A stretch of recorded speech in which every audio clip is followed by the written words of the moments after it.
abençoado muitas pessoas através dos nossos cultos de oração.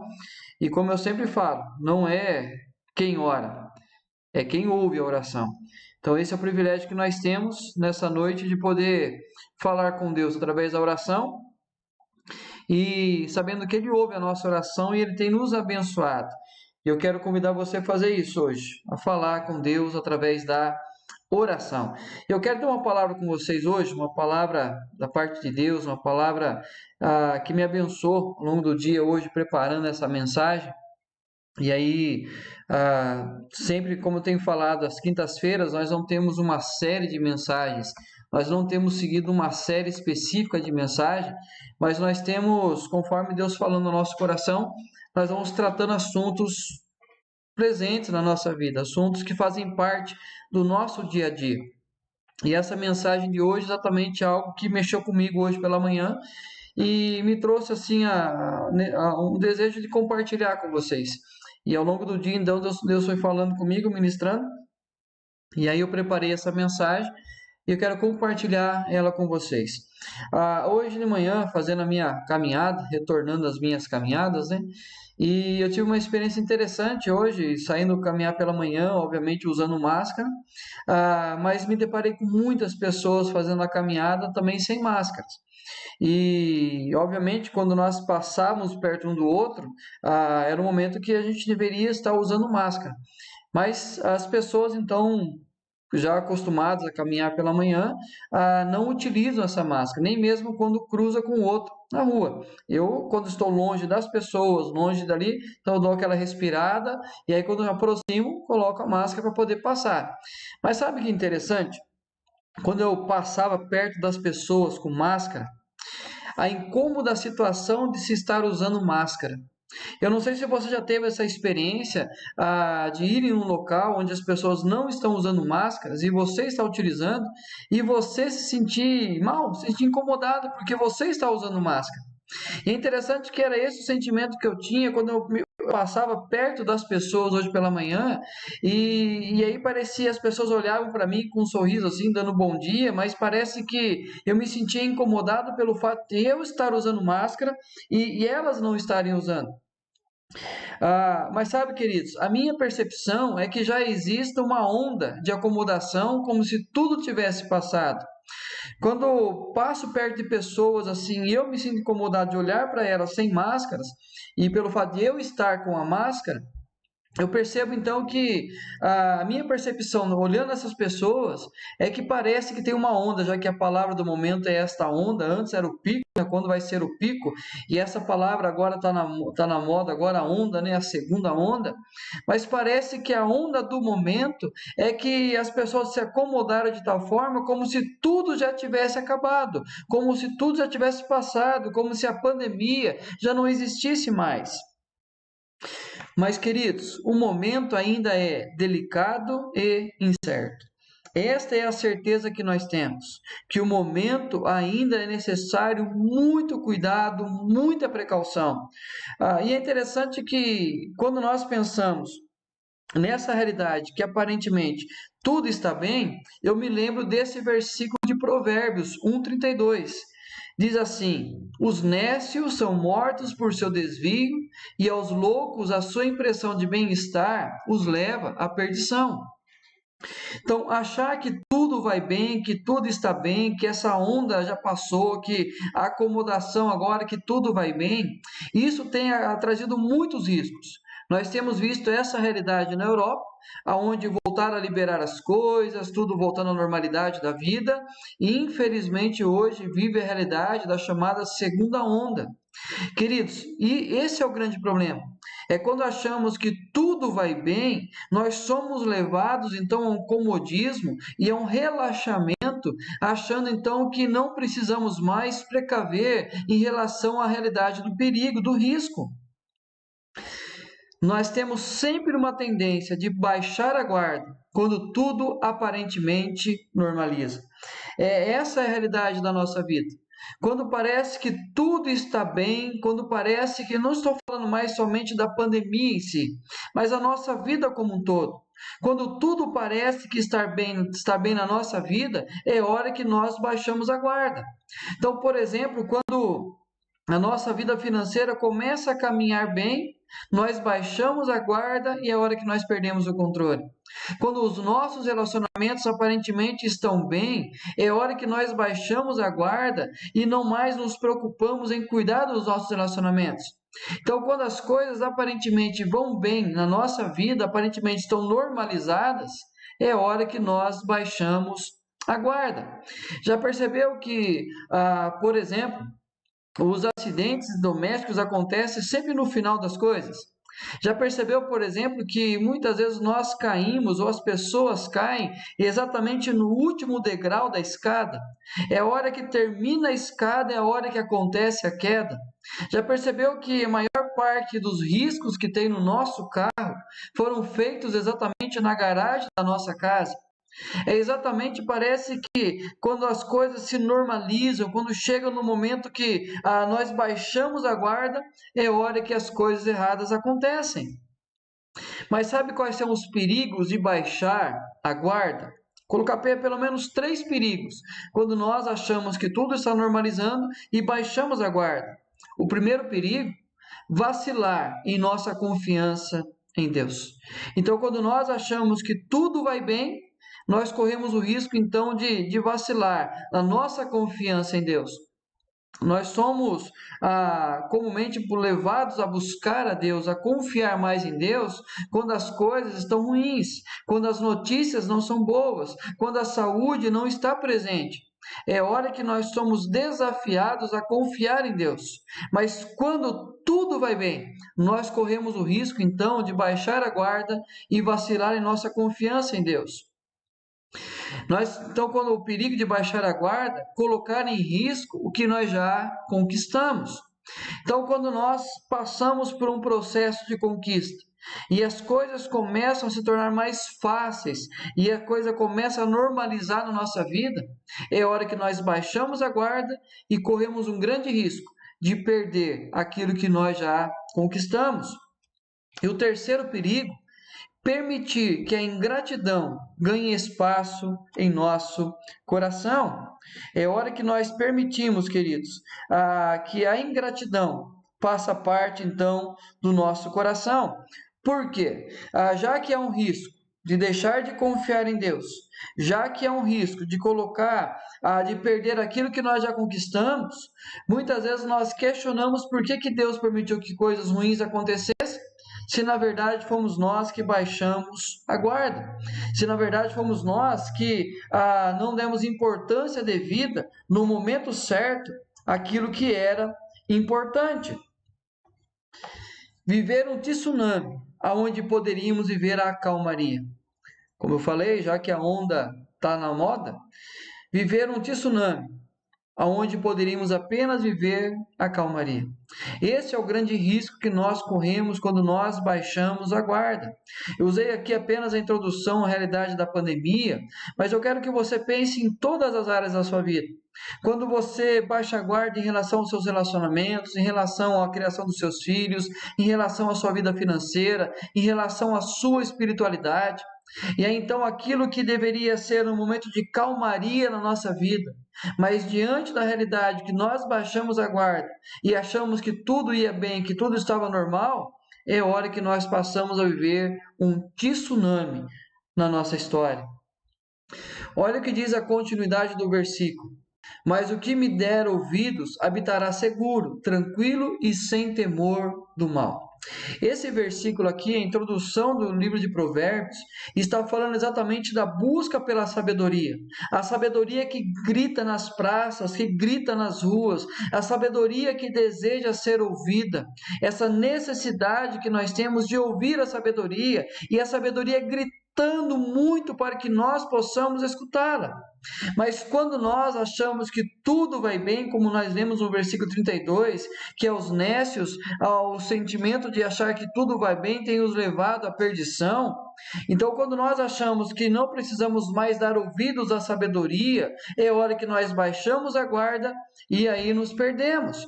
Mas quando nós ouvimos a voz da sabedoria, quando nós ouvimos o que Deus tem a dizer para cada um de nós, queridos, a certeza é que nós iremos habitar seguro, nós iremos tranquilos e sem temor do mal.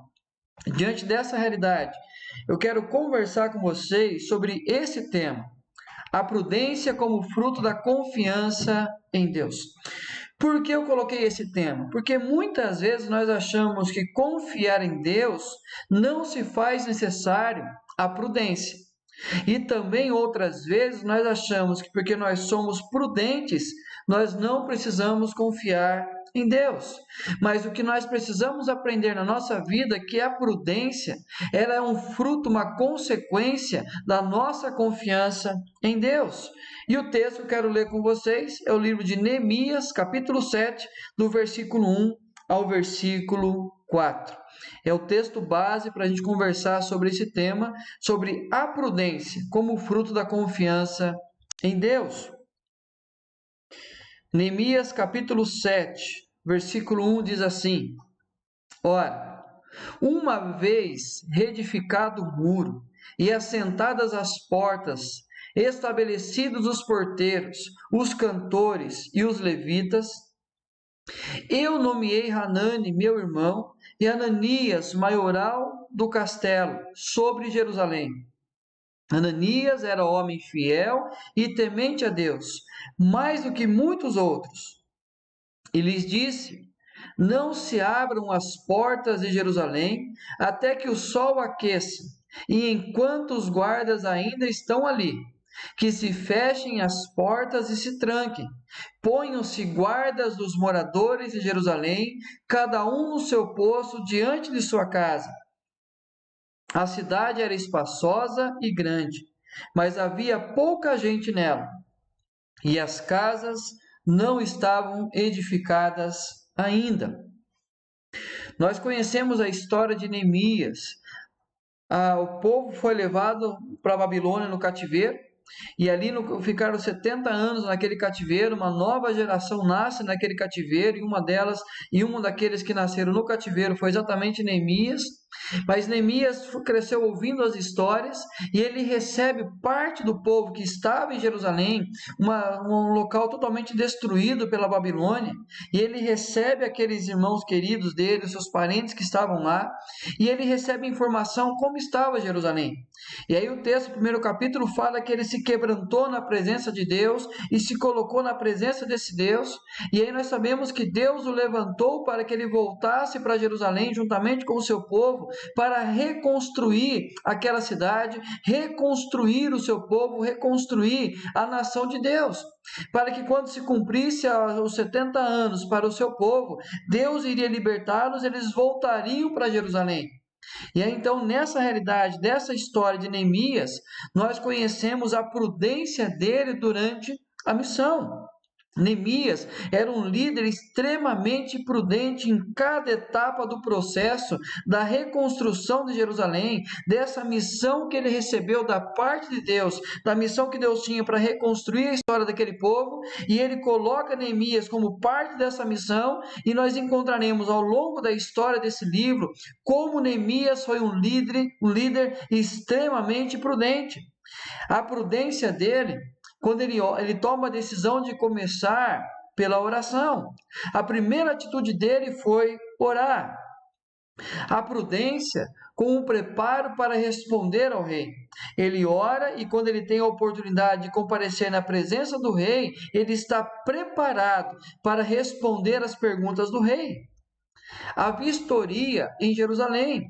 Ele chega, então, todo o processo que ele chega até Jerusalém, e ali, então, ele vai pela madrugada caminhando naquela cidade, vendo o que é preciso ser feito, vendo com seus próprios olhos a destruição daquela cidade, os muros quebrados, as portas queimadas. Então, ele é prudente em primeiro ver a situação daquela cidade. O ajuntamento para a reconstrução. Depois que ele viu, ele junta homens então, e prudentemente ele guarda o segredo até juntar aqueles homens e revela àqueles homens qual era a sua missão. Queridos, a prudência de Neemias, o foco no trabalho, mesmo com a distração da oposição. O que nós encontramos ao longo do livro é que situações adversas se levantaram, homens se levantaram contra ele, contra esse projeto de Deus, situações se tornaram complicadas para ele, mas em todo o tempo ele mantinha, pela prudência dele, o foco no seu trabalho. A constante vigilância. É interessante que a preocupação de Neemias era a reconstrução, mas o tempo todo ele coloca famílias para proteger, para estarem atentos. Os homens reconstruíam, com uma mão colocava o tijolo, com a outra segurava a arma, preparado se o inimigo atacasse. Nós vemos então a prudência na reconstrução. Queridos, e esta prudência leva então à conclusão da missão dele. Acabou-se, pois, o muro aos 25 dias do mês de Elu, em 52 dias. Durante 52 dias, a prudência da liderança de Neemias envolveu outras pessoas, outros homens, outras mulheres, as famílias do povo de Deus, para reconstruir aqueles muros.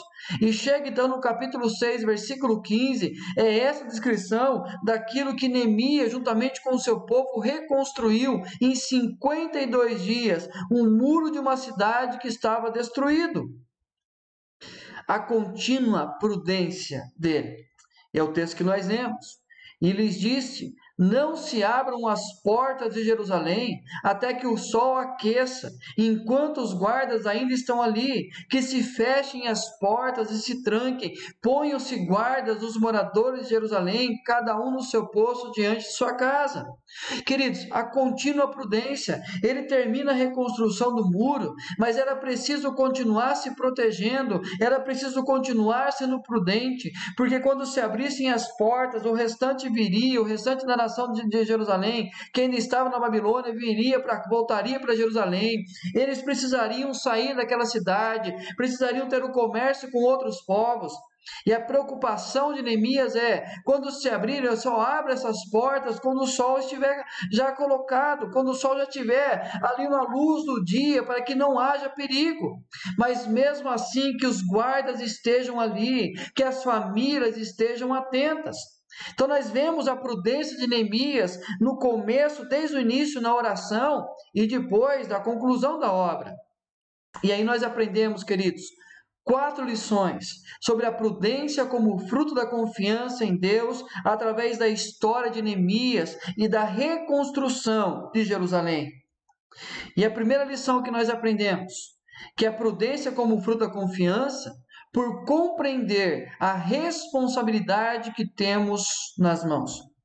Queridos, quando eu falo que me preocupa essa realidade desse relaxamento com a quarentena, é exatamente pelo fato que nós não temos consciência, ou temos perdido a consciência da responsabilidade que nós temos nas mãos, com a nossa vida, com a nossa família, com a vida de outros. E é então, quando nós olhamos aquilo que Deus colocou nas nossas mãos, nós seremos prudentes. Olha o que o texto fala, capítulo 2, versículo 18. E lhes declarei como a boa mão do meu Deus estivera comigo, e também as palavras que o rei me falara. Neemias tinha plena consciência da responsabilidade que ele recebeu nas suas mãos para reconstruir a nação de Israel, para reconstruir a cidade de Jerusalém. Então, diante dessa realidade, Neemias era prudente por saber a responsabilidade que ele tinha nas mãos.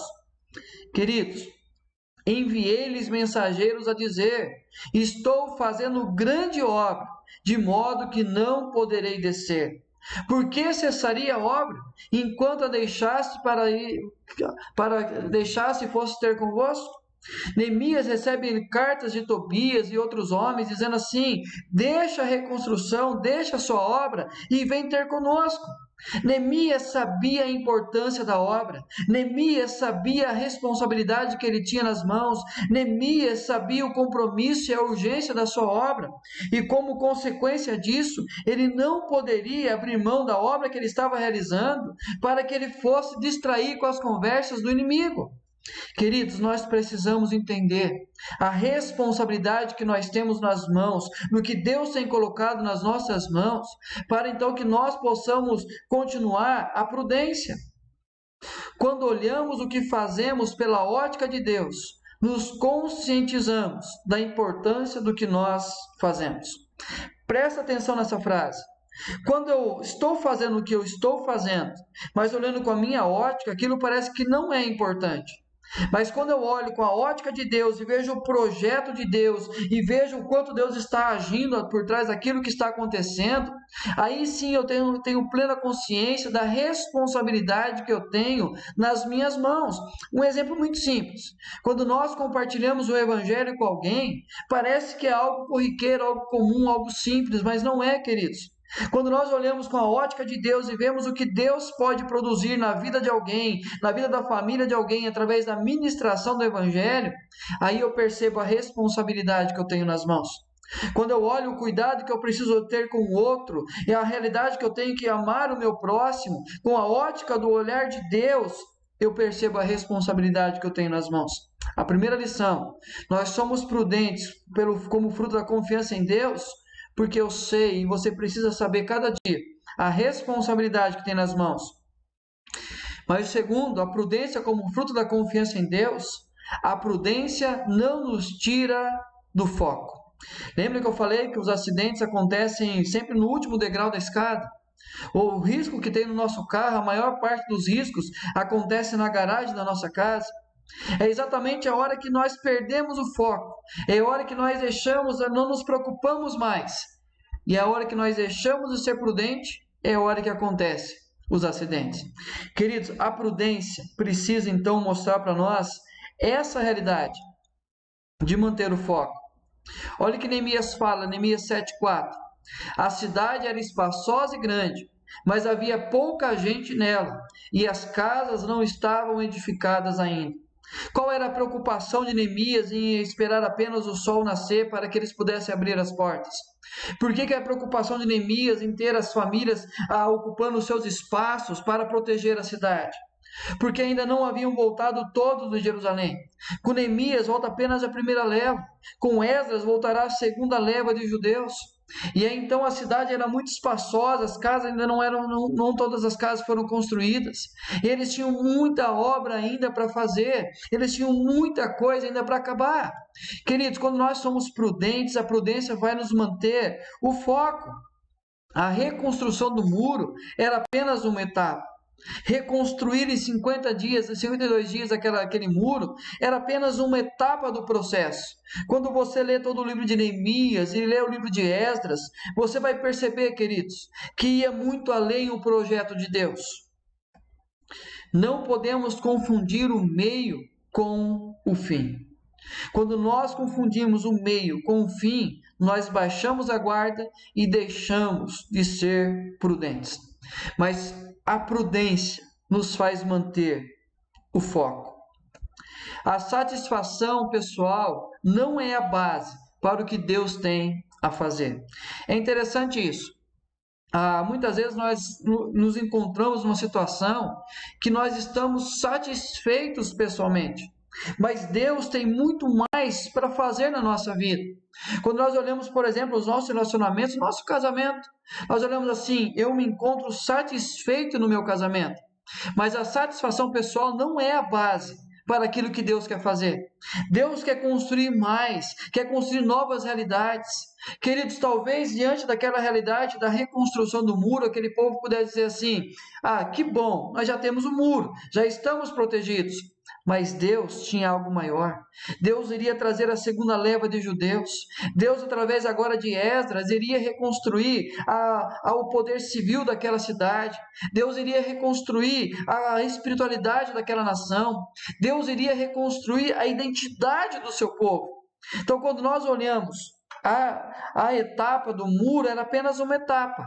Mas quando nós mantemos o foco naquilo que Deus está fazendo, e a prudência é fundamental para isso, nós iremos chegar à realidade de Deus, o que Deus tem para nós. E aí então, olha o que diz Neemias 6:9. Quando os inimigos se levantavam mais uma vez, depois da reconstrução dos muros, os inimigos se levantaram de novo. Olha o que Neemias faz. Agora, pois, ó Deus, fortalece as minhas mãos. O que o inimigo dizia era que eles não teriam forças para prosseguir, que eles não teriam forças nas mãos para dar continuidade à obra. O que Neemias faz? A prudência não nos tira do foco. Neemias ouve aquilo e ele fala: Deus, fortalece as nossas mãos. Isso é prudência, e a prudência gera foco. Essa é a segunda lição. Queridos, a terceira lição: a imprudência é um prato cheio para o adversário. Preste muita atenção nisso. A imprudência vai ser um prato cheio para o adversário. Olha o que diz o texto. Também das suas boas ações falavam na minha presença, e as minhas palavras lhe levavam a ele. Tobias escrevia cartas para me atemorizar. Queridos, depois da reconstrução, se espalha a notícia do que Neemias tinha, com a liderança de Neemias, o povo tinha feito. E quando eles passam essa informação, agora a reconstrução de Jerusalém, queridos, algumas pessoas não se alegravam com isso. Por quê? Porque eles tiravam proveito da cidade destruída. Eles tiravam proveito daquele povo que não tinha mais recursos. E a reconstrução daquela nação significava que o inimigo já não mais tiraria proveito deles. Mas quando nós olhamos a imprudência da nossa vida, é onde o inimigo encontra uma brecha para destruir os nossos sonhos, para nos tirar aquilo que Deus tem dado a cada um de nós. E Neemias sabia, queridos, que se em algum momento ele deixasse de ser prudente, isso seria um prato cheio para o inimigo. Sabe por quê? O inimigo não cessa a sua obra. Neemias está ali reconstruindo. Depois da reconstrução, pensemos assim: ah, não, agora o inimigo vai esquecer. Não, queridos. O inimigo, ele é perseverante. O inimigo é teimoso. O inimigo não desiste para tentar destruir a nossa vida. Ele procura uma brecha. Ele procura uma oportunidade. Ele procura a nossa imprudência para que aquilo que Deus quer fazer deixe de acontecer na nossa vida. Mas presta atenção nisso. O inimigo, ele não tem poder para alterar o plano de Deus, mas nós podemos adiá-los. Presta atenção nisso.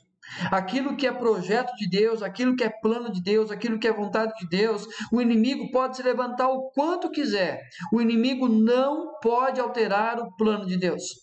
Mas, queridos, quando nós somos imprudentes na nossa vida, e a imprudência então vai tirar de nós o foco e vai dar possibilidade ao inimigo de alcançar terreno, de alcançar espaço, aquilo que Deus iria fazer na nossa história, Ele pode fazer a qualquer momento, mas quando nós somos imprudentes, nós damos lado ao inimigo, ele ganha espaço, e é hora que o projeto de Deus é adiado na nossa vida.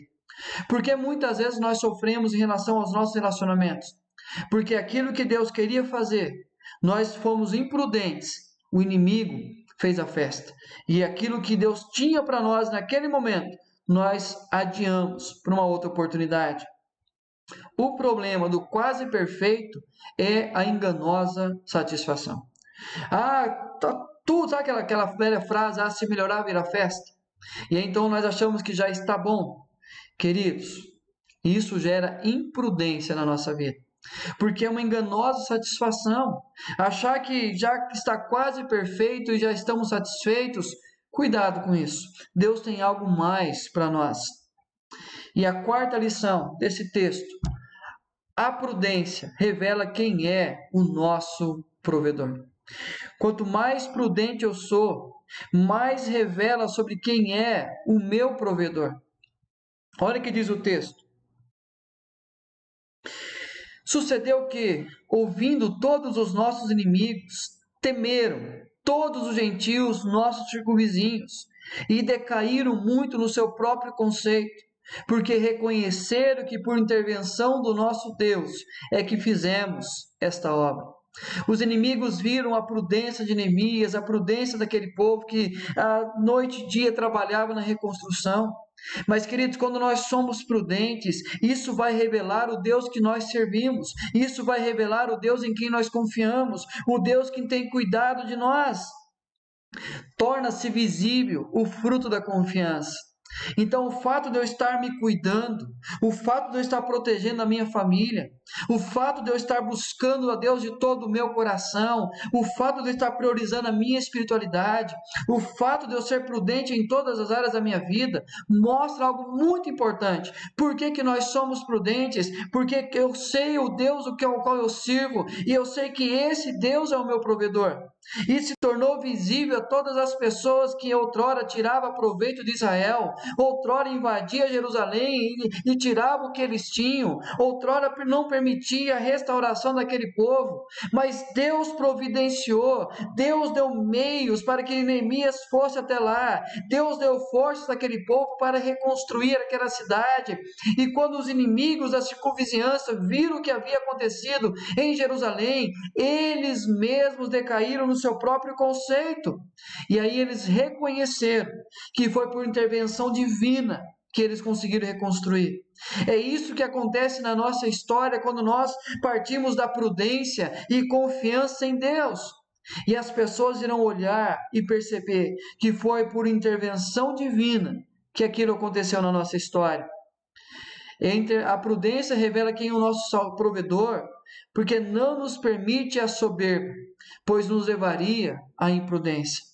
Então, quando eu sei que a prudência revela quem é o meu provedor, e quando eu termino aquela obra, quando eu termino aquele projeto, quando eu chego à conclusão daquilo que eu estava fazendo, em nenhum momento eu vou ser soberbo, achar que foi pelas minhas mãos que eu consegui, pela minha capacidade, não. Foi exatamente pela prudência de confiar em Deus, que dele sendo o meu provedor, e assim eu não cairei no risco de ser soberbo, e isso vai me levar à imprudência. Quando nós confiamos em nós mesmos, nós nos tornamos imprudentes. Ela nos garante a continuidade da bênção. A prudência revela quem é o meu provedor, e isso vai me garantir a continuidade da bênção.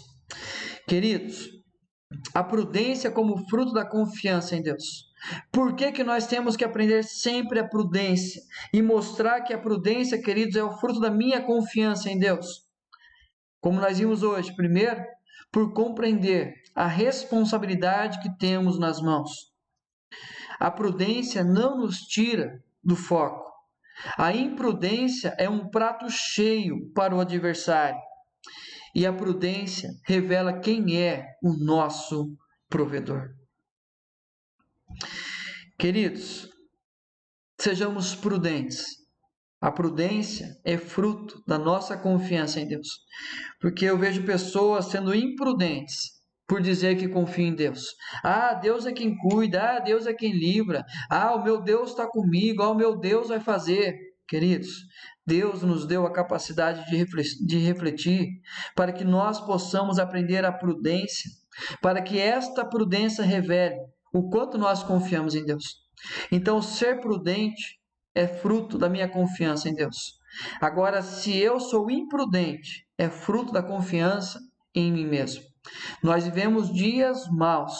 A prudência é fundamental neste tempo para que nós possamos permanecer e desfrutar do cuidado de Deus sobre a nossa vida. Que Deus nos abençoe e que sejamos cada vez mais prudentes. Queridos, como já é de costume nosso, este momento é o momento que nós compartilhamos os nossos pedidos de oração. Já estou vendo aqui algumas pessoas já colocando o seu pedido aqui no chat do Facebook e no chat do YouTube.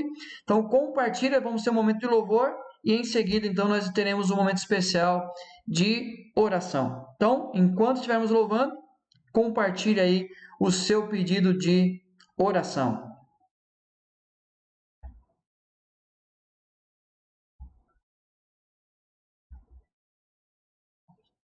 transformação e aperfeiçoamento na qual o Senhor nos chama a viver todos os dias. Vamos apresentar diante do Senhor nossa gratidão e nosso pedido para que Ele venha andar conosco.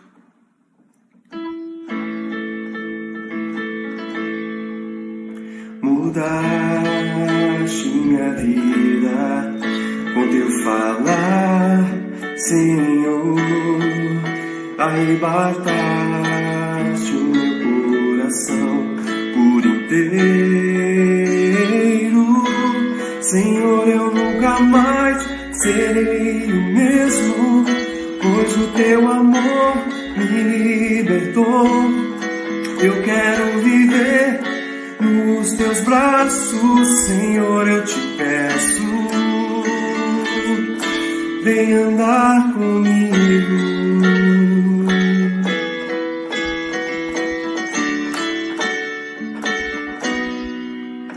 Mudaste minha vida com teu falar, Senhor. Arrebataste o meu coração por inteiro. Senhor, eu nunca mais serei o mesmo, pois o teu amor me libertou. Eu quero viver nos teus braços, Senhor, eu te peço. Senhor, eu nunca mais serei o mesmo, pois o teu amor me libertou. Eu quero viver nos teus braços, Senhor, eu te peço. Vem andar comigo.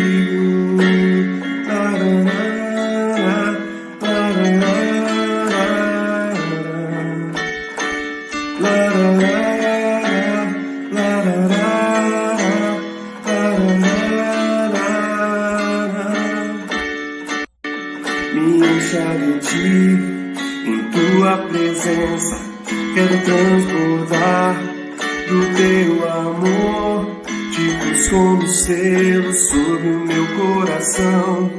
Senhor, eu nunca mais serei o mesmo. Me encha de ti, em tua presença, quero transbordar do teu amor, tipos como selos sobre o meu coração. Senhor, eu nunca mais serei o mesmo. Senhor, eu nunca mais serei o mesmo, pois o teu amor me libertou. Eu quero viver nos teus braços, Senhor, eu te peço. Senhor, eu nunca mais serei o mesmo, pois o teu amor me libertou. Eu quero viver nos teus braços, Senhor, eu te peço. Vem andar comigo.